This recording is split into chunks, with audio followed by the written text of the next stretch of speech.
الحمد لله والصلاة والسلام على رسول الله وعلى آله وصحبه أما بعد. نعم. أحسن الله إليكم. بسم الله الرحمن الرحيم. الحمد لله رب العالمين، وصلى الله وسلم على خير خلق الله أجمعين، وعلى آله وصحبه ومن تبعهم بإحسان إلى يوم الدين. اللهم اغفر لنا ولشيخنا ومشايخه وللحاضرين وللمسلمين أجمعين. أما بعد، قال الشيخ العلامة الحافظ عبد الغني المقدسي رحمه الله تعالى في كتابه عمدة الأحكام عن عبد الله بن عباس رضي الله عنهما قال: مر النبي صلى الله عليه وسلم بقبرين فقال: إنهما ليعذبان وما يعذبان في كبير، أما أحدهما فكان لا يستتر من البول، وأما الآخر فكان يمشي بالنميمة، فأخذ جريدة رطبة فشقها نصفين فغرز في كل قبر واحدة، فقالوا: يا رسول الله لما فعلت هذا؟ فقال: لعله يخفف عنهما ما لم ييبسا.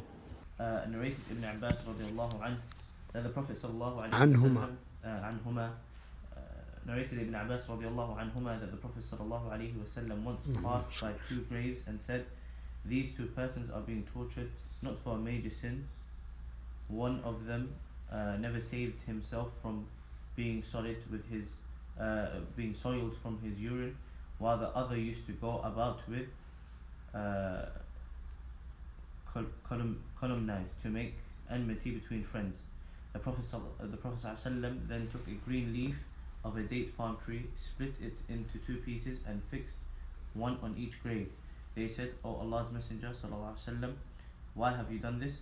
He replied, I hope that their punishment might be lessened till these two pieces of leaf become dry. نعم. Imam Al-Maqdisi says that this hadith number 16, isn't it? In this chapter. And it is hadith 218 of the total.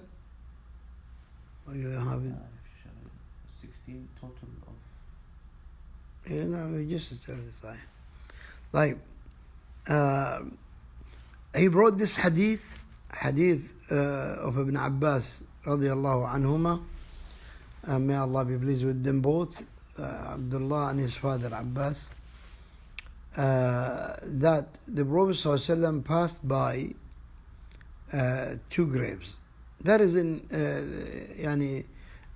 Medina. He passed by two graves, and these graves are for believers. They were Sahaba and believers. This shows us how dangerous these two bad characters are. Very dangerous. And these are the most people consider easy and small. So the Prophet ﷺ gave a reminder. It's not here just to inform them. He is not informing them, exposing these people's sins, but it's a warning, because we know that he ﷺ said, he who ever covers a Muslim, Allah will cover him on the day of resurrection. Meaning Allah will not expose his sins to the people in the plain land of resurrection. But why the Prophet ﷺ here exposed these two? It's not for exposing them. It's just for the warning. He's warning the whole ummah to give them a reminder about these two bad manners.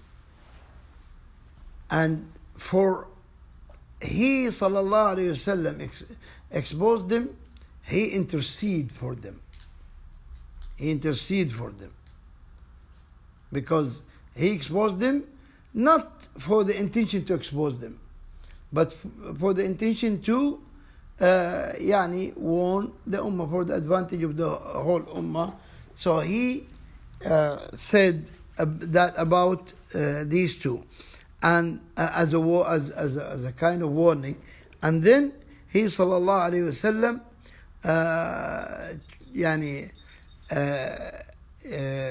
intercede for these two by doing this, which we are going to talk about.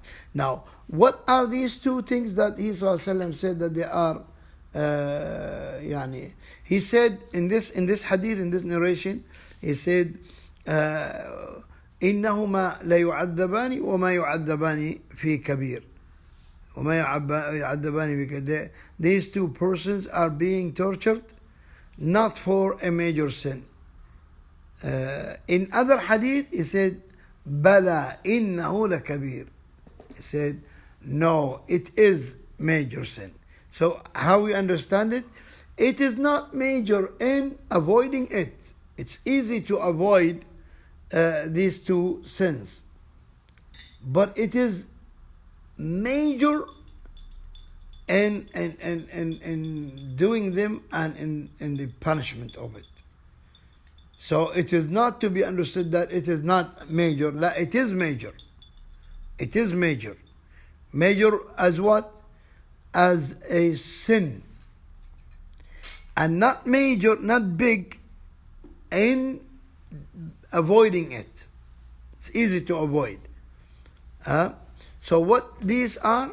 He said, أما أحدهما كان لا يستتر. لا يستتر. In other narration, لا يستنزه. لا يستنزه.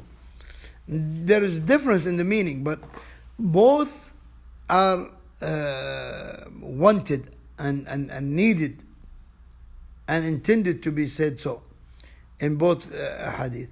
لا يستتر, he said, one of them never saved himself from being soiled with his urine. But this should not go with yastatiru, but with yastanzihu. Yastanzihu.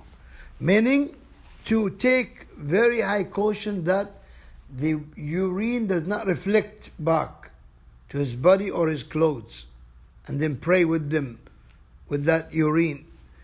And in this narration, لا يستتر means he used to expose his awra when he is going to go to for his natural need or need of nature, call of nature. He may not cover himself well, as we see in many places that they raise their clothes until they show their awra, which is haram. But anyway, these two are main mistakes in going for the call of nature. Whether not to protect yourself by protecting your clothing and your body from the reflection of the urine, or not covering yourself from the eyes of others. From the eyes of others. These two are major sins. One need to be careful. And the other was someone who used to surround people with slandering and especially slandering. Namima is slandering. So he used to go and cause fitna between the people. He listens to what this person says, and then he goes to the other and he conveys to them. Subhanallah, one of the Salaf was approached by somebody who said to him, so and so was speaking ill of you. That scholar said to this conveyor, Shaitan did not find any messenger other than you. And that's the truth. The one who does backbiting, slandering, must understand that he is a messenger of Shaitan, a messenger of Iblis. And shame on you, my brother and my sister, to accept to be a messenger of the Shaitan or a helper of the Shaitan to spread his evil. That's why the Prophet ﷺ warned against that. Warned against that. And he said, as in the hadith of Mu'adh, that people are going to be thrown on their faces in the fire because of what their tongues earn when they slander and backbite. Maybe insulting is not seen by many. Maybe some are polite, they don't use insultation, or maybe they are scared. But backbiting and slandering is easy and seen by most of the Muslims today, except for few who Allah Ta'ala bestow mercy upon. Majority of the Muslims today use this bad manner, slandering.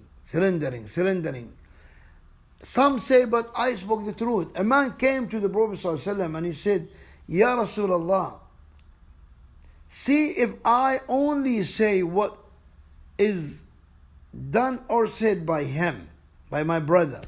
He said, if you have spoken the truth about your brother, with which that he hates to be spoken about him, then you have slandered him.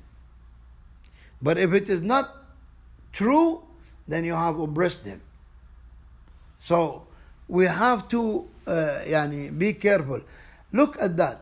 They are in the grave. Who can help them? Who can help them? Who can free them from the punishment of these two main sins? Think of it, my brothers and sisters. Rasulullah ﷺ intercede for them, for exposing them, or for other reason which we don't know. But he is Rasulullah. Today, who will intercede for you so that your punishment will be minimized or ceased for a while, for a period? Who? Even when Rasulullah interceded for these two, it's not that the punishment would be lifted. La, only paused for a period until this branch of palm tree that he broke into two pieces, and he sticked one on this grave and one on this grave, and no water. People today, this is another problem. They try to, subhanallah, they try to fix the damage by making more damage. More damage. Now these two have done a damage. But those who come today and plant plants on the graves of deceased people and keep watering it, thinking that as long as this tree is alive, they are not punished. Who told you that? Who told you that? That's why you see the graves, Muslim graves, Muslim graveyards, with big trees over each grave. That's incorrect. That's incorrect, totally incorrect.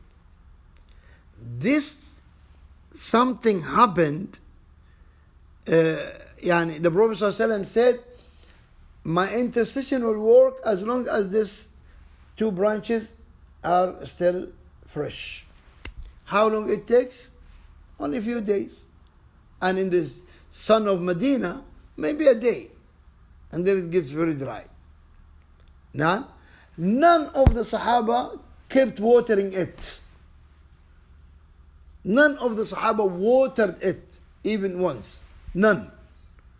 So from where these people brought this thing? This is an innovation which is worse than what these two have done. Maybe this one who planted the plant over the grave of these two, maybe he avoid these two sins. But by planting a tree or a palm or a plant over the grave of a deceased, he is committing much more major sin than those two. Why? Because he is innovating in the deen. And he is witnessing something which is unseen to him. He is witnessing that these are being tortured. How do you know? The Prophet ﷺ knew from the revelation. But how you know that they are tortured? How you know? It's a major sin to claim knowing the unseen. And it is major sin to innovate something in the deen. Oh, but I did not innovate. The Prophet ﷺ done it. The Prophet ﷺ done it, and he said how and why he's done it. He put a branch of a tree, broke it, one piece here, did not water it, and the Sahaba did not water it, and he said that it's going to dry. Why? Because no watering. No, and branch normally does not grow. If you take a branch of the palm tree and break it and plant it, it does not grow. Even if you keep watering it, it does not grow. Because the palm tree does not grow by branches. Now, so he ﷺ told us that this is only a timer for the torturing pause period. That's it. After it gets dry, they will again be in torture. So we learned from this hadith that we have first of all to protect ourselves from the reflection of urine, and we have to cover ourselves well even when we go to the call of nature. And we learned that we should always avoid slandering, even if what you say is true, but it's slandering because he does not like you to say that about him, so do not say it about him.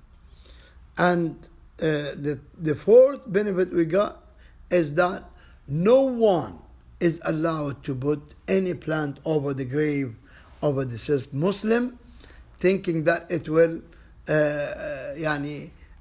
minimize the punishment.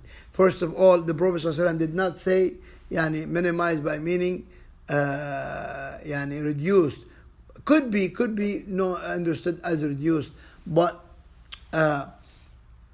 he ﷺ was told that they are under torture by the revelation. Who told you? So we have to avoid all this. والله أعلم وصلى الله على نبينا محمد وعلى آله وصحبه.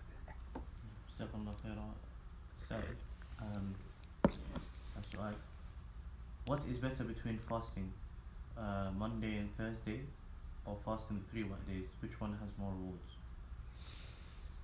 Well, we were never told which one has more reward, but there is no single hadith to say that the Prophet ﷺ used to fast 3 days, meaning as the middle days.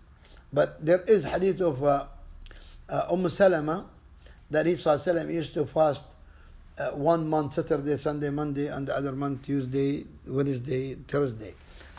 But what is more authentic and more common is that he ﷺ used to fast Mondays and Thursdays. And the most rewardable is the Mondays. Because he ﷺ mentioned 2 reasons for his fasting on Mondays and mentioned 1 reason for Thursday.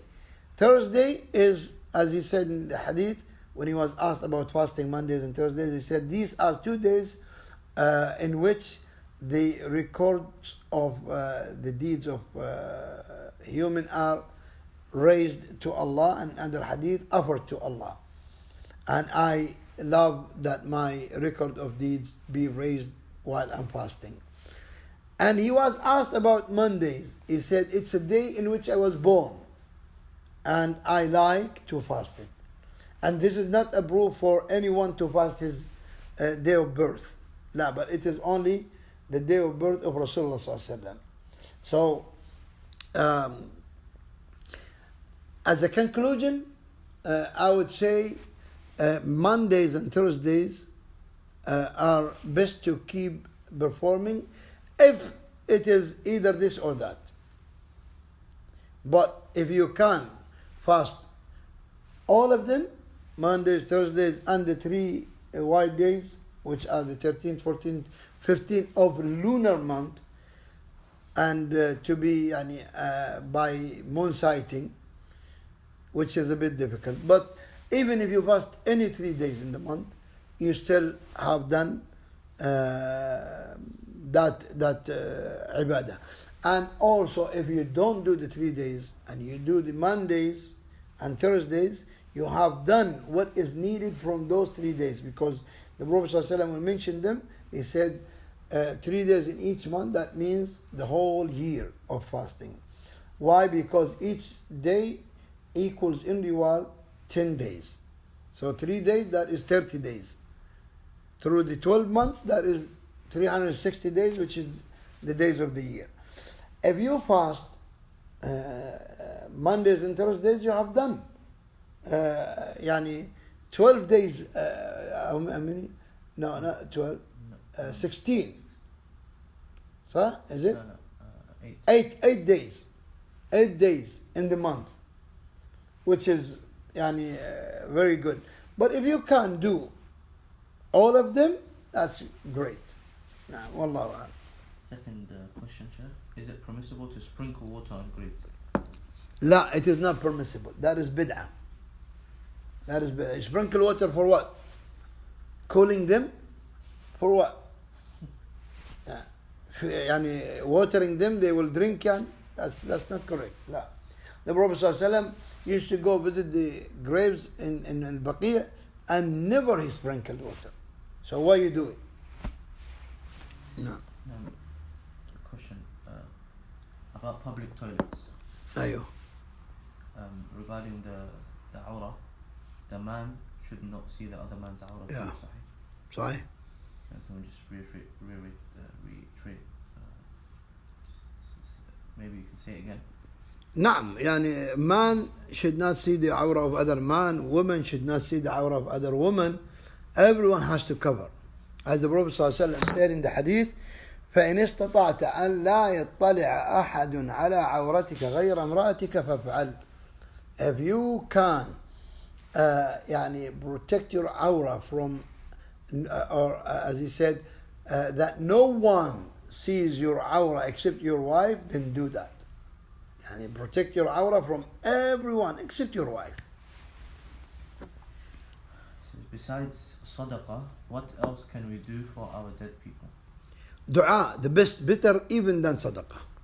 Dua. Dua, the Prophet ﷺ said, إذا مات ابن آدم انقطع عمله إلا من ثلاث. From them, ولد صالح يدعو له. He said, if the son of or the child of Adam dies, then all of his deeds will stop, meaning the recording, the reward. Except for 3, from them is a pious child. Not a child, a pious child. So what you can do to benefit your deceased is first of all to work on yourself to be pious. And then make dua for the deceased. By that your dua is accepted, because we know that the dua in the absence of a living individual is accepted. Dua بظهر الغيب. So what about dua for a deceased? He is not only absent, but he is dead. The absent might return, but this is dead. So he is in need, and it is accepted. So focus on dua. Better than doing umrah for them or hajj for them, if they have already done it once alive. If they never done it, then you do it as an obligatory ibadah upon them. It is better than giving sadaqah. It is better than doing anything. And of course there are things which are not allowed, like praying on their behalf, or sending the reward of praying, or even reciting the Quran, or fasting on their behalf. That's not allowed. Except if they die having some obligatory fasting that they did not do. No. Assalamu alaikum. When a person soils his clothes with urine, maybe underwear, and not at home, is it best to remove it, or putting water is enough to and clean the area? No, clean it, but not just a sprinkle. No, you have to clean it, because sprinkling water over the cloth which has urine on it, that is for the child who did not, the boy, not the girl, the boy who is in breastfeeding and did not eat anything, did not take anything other than his mother's milk. That urine can go with the sprinkling water. Other than that, no, has to be washed. Even the baby girl who is under breastfeeding still need to be washed. نعم. جزاكم الله خير. وإياك. بارك الله فيكم وصلى الله على نبينا محمد.